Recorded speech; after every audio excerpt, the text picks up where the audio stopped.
తాడేపల్లి కోటలో ఏం జరుగుతుందో తెలుసుకోవడానికి ఆంధ్రప్రదేశ్ ముఖ్యమంత్రి జగన్మోహన్ రెడ్డి ఒక డిటెక్టివ్ని ఏర్పాటు చేశాడని, ఆ డిటెక్టివ్ ద్వారానే అసలు తాడేపల్లి కోటలో ఏం జరుగుతుందో జగన్మోహన్ రెడ్డి తెలుసుకుంటున్నాడు అంటూ ఒక వార్త ఇప్పుడు సోషల్ మీడియాలో చక్కర్లు కొడుతున్న నేపథ్యంలో ఇంతకీ ఆ డిటెక్టివ్ ఎవరు, ఆ డిటెక్టివ్ అసలు జగన్మోహన్ రెడ్డికి ఎటువంటి వార్తలను చేరవేస్తున్నారు అనే అంశాలకు సంబంధించి మనతో మాట్లాడేందుకు ప్రముఖ రాజకీయ విశ్లేషకులు, ప్రముఖ సీనియర్ జర్నలిస్ట్ సిఎస్ రావు గారు మనతో ఉన్నారు. సార్తో మాట్లాడదాం. సార్ నమస్తే. సార్ నమస్తే.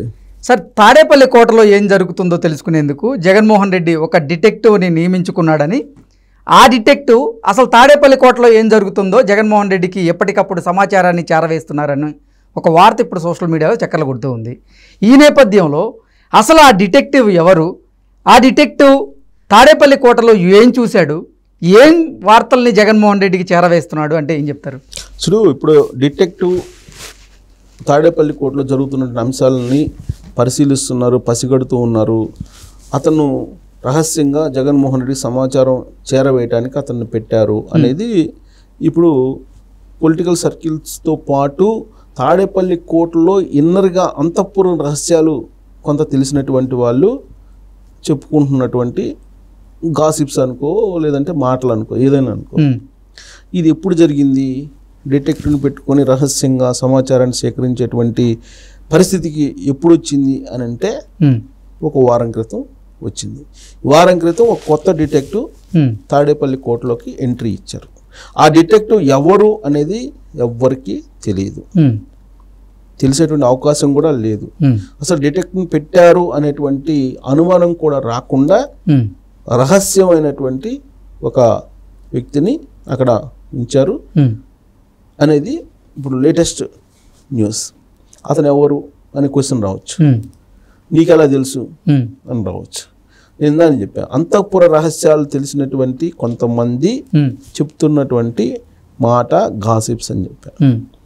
అతను ప్రకాశం జిల్లాకు సంబంధించినటువంటి ఒక కీలకమైనటువంటి లీడర్కి సంబంధించిన సమీప బంధువు. అతన్ని ఎందుకు తీసుకొచ్చి పెట్టారు? అతను రాజకీయాలతో సంబంధాలు ఉన్నాయా అంటే రాజకీయాలతో ఎలాంటి సంబంధాలు లేవు, బంధుత్వం మాత్రమే ఉంది. కాబట్టి ఆ బంధుత్వాన్ని బేస్ చేసుకొని, నమ్మకాన్ని బేస్ చేసుకొని ఆ డిటెక్టివ్ని పెట్టారు. ఆ డిటెక్టివ్ని ఎందుకు పెట్టాల్సి వచ్చింది అనే క్వశ్చన్ వేసుకుంటే ఇటీవల కాలంలో జరిగినటువంటి పరిణామాలను మనం తీసుకున్నాం. ఏం పరిణామాలు జరిగినాయి? ఊహించినటువంటి విధంగా సజ్జల రామకృష్ణారెడ్డి 1000 కోట్ల రూపాయలు తీసుకున్నారు, టికెట్లు ఇప్పిస్తానని చెప్పి అనేది ఒకటి స్ప్రెడ్ అవుతుంది. ఇప్పుడు విపక్షాలు కూడా కొన్ని ఆధారాలు సహా బయట పెట్టారు. ఒకటి డైరెక్ట్గా బయటపడింది. ఏది? విడుదల రజనీకి సంబంధించినటువంటి వ్యవహారం బయటపడింది. విడుదల రజనీ 6.5 కోట్ల రూపాయలు రాజేష్ అనేటువంటి వ్యక్తి దగ్గర చిలుకలూరిపేట టికెట్ ఇప్పిస్తానని చెప్పి తీసుకున్నారు అనేది ఒక న్యూస్ కదా, సంచలనమైన న్యూస్ కదా. ఆయన ప్రెస్ మీట్ పెట్టాడు కదా, ఆయనే ప్రెస్ మీట్ పెట్టి చెప్పాడు కదా. ఆయన చెప్తున్న దాని ప్రకారం 6.5 కోట్లు విడుదల రజనీ తీసుకుంది. విడుదల రజనీ తీసుకున్నారు అంటే ఎందుకు తీసుకున్నారు? విడుదల రజనీ అంటే సజ్జల రామకృష్ణారెడ్డికి షేర్ ఇవ్వాలి కాబట్టి సజ్జల రామకృష్ణారెడ్డికి నేను ఇచ్చానని చెప్పి ఆవిడేదో ఫీడ్బ్యాక్ చేశారనేది వైఎస్ఆర్ కాంగ్రెస్ పార్టీలో అంతర్గతంగా జరిగినటువంటి చర్చ. ఈ విధంగా సజ్జల రామకృష్ణారెడ్డి ఎంతమంది దగ్గర తీసుకున్నారు అనే దాని మీద క్యాలిక్యులేట్ చేసి విపక్షాలు ఏం చెప్తున్నాయి, 1000 కోట్ల వరకు సజ్జల రామకృష్ణారెడ్డి సొంత ఖాతాల్లోకి వెళ్ళిపోయి సజ్జల రామకృష్ణారెడ్డి వసూలు చేసుకున్నాడు అనేది ఒకటి. సేమ్ ఇలాంటి ఎపిసోడే మనం ఒక 2 సంవత్సరాల క్రితం వెనక్కి వెళ్తే విజయసాయిరెడ్డి వ్యవహారం ఉత్తర ఆంధ్ర కోఆర్డినేటర్గా ఉన్నప్పుడు వచ్చింది. అక్కడ జగన్మోహన్ రెడ్డికి తెలియకుండా ఉత్తరాంధ్రలో కొన్ని భూ కబ్జాలు చేశారని, కొన్ని సెటిల్మెంట్లు చేశారని అక్కడ ఉన్నటువంటి ఎమ్మెల్యేలే జగన్మోహన్ రెడ్డి కంప్లైంట్ చేశారు. అనేక సందర్భాల్లో పంచాయతీలు కూడా 2-3 సందర్భాలు చేశారు. చివరికి సీన్ కట్ చేస్తే ఆయన్ని కోఆర్డినేటర్గా తీసేసి తాడేపల్లికి తీసుకొచ్చారు.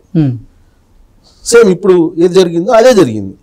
ఆ తర్వాత ఆయనకి ప్రయారిటీ తగ్గించుకుంటూ వస్తున్నారు. ఒక సందర్భంలో ఆయన హెలికాప్టర్ తోటే ఎక్కించుకోవడానికి కూడా జగన్మోహన్ రెడ్డి ఇష్టపడలా విజయసాయిరెడ్డిని. ఇది అందరికీ అన్ని పేపర్లు వచ్చినా అందరికీ తెలిసినటువంటి విషయం. సేమ్ అలాంటి పరిస్థితి, అనుమానం ఆ రోజు నుంచి అనుమానం విజయసాయిరెడ్డి మీద పడింది. ఒకసారి అనుమానం వచ్చిన తర్వాత ఎవరైనా సరే, జగన్మోహన్ రెడ్డి అయినా సరే, ఏ పొలిటీషియన్ అయినా సరే ఒక కంట కనిపెట్టి ఉంటారు. ఇప్పుడు ఆ తర్వాత ఏమైంది? అప్పటి వరకు పవర్ పాయింట్ ఎవరిది ఉంది? Second power point Vijayasai Reddy ఉండేది. ఆయన ఎప్పుడైతే ఈ మొత్తం బయటకు వచ్చిందో విజయసాయి రెడ్డి పవర్ పాయింట్ కాస్త డౌన్ అయిపోయింది. డౌన్ అయిపోయి రెండో ప్లేస్లోకి ఎవరు వచ్చారు? సజ్జల రామకృష్ణారెడ్డి వచ్చాడు. సకల శాఖ మంత్రి అంటుంటారు విపక్షాలన్నీ. సజ్జల రామకృష్ణారెడ్డి జగన్మోహన్ రెడ్డి తర్వాత ఎవరంటే సజ్జల రామకృష్ణారెడ్డి అనేది వినపడేది. సజ్జల రామకృష్ణారెడ్డి వ్యవహారం ఇప్పుడు బయటపడింది. బయటపడిన తర్వాత ఇప్పుడు డిటెక్టివ్ వచ్చారు. డిటెక్టివ్ వచ్చిన తర్వాత అసలు ఎవరు ఏం జరుగుతుంది ఏంటి మొత్తం అనేది తాడేపల్లి అంతఃపుర విషయాల మీద ఒక స్టడీ చేసిన తర్వాత అక్కడ సజ్జల రామకృష్ణారెడ్డి ఈ 1000 కోట్లు వసూలు చేసిన విపక్షాలు చేసినట్టు ఆరోపణల వెనక ఒక ఐఏఎస్ అధికారి ఉన్నారు. ఈ ఐఏఎస్ అధికారి సహకరించారు అనేది కొంత అనుమానాలు. ఆ ఐఏఎస్ అధికారి గ్రాఫ్లకు సంబంధించి ఎవరెవరు గ్రాఫ్ బాగాలేదు ఎవరు గ్రాఫ్ బాగుంది అనేది మొత్తం అతనే స్టడీ చేస్తారు. అతను స్టడీ చేసిన తర్వాత అతను ఓకే అయిన తర్వాతనే జగన్మోహన్ రెడ్డి కోట్లకి అంతర్గత కోట్లకి పంపిస్తారు అనేది చెప్తూ ఉంటారు వైఎస్ఆర్ కాంగ్రెస్ పార్టీ సంబంధించినటువంటి కొంతమంది వెళ్ళినటువంటి వాళ్ళు. సో ఐఏఎస్ సహకరించారు అనేది అంటే ఐఏఎస్ సజ్జల ఇద్దరు పవర్ పాయింట్స్ కోసం పోటీ పడ్డారు. కానీ ఇద్దరు ఒకేసారి డమాల్ అయ్యారు. ఇంకెవరు అని అంటే ఈ డిటెక్టివ్ ఎంటర్ అయ్యారు. ఈ డిటెక్టివ్ ఎంటర్ అయ్యేటప్పటికి ఇప్పుడు పవర్ గేమ్ నడుస్తుంది అక్కడ. పవర్ గేమ్ ఏంటి? ఎవరు ఉండాలి? జగన్మోహన్ రెడ్డి తర్వాత ఎవరు ఉండాలి అనే దాని మీద ఎప్పటికప్పుడు మారిపోతూ ఉంటాయి.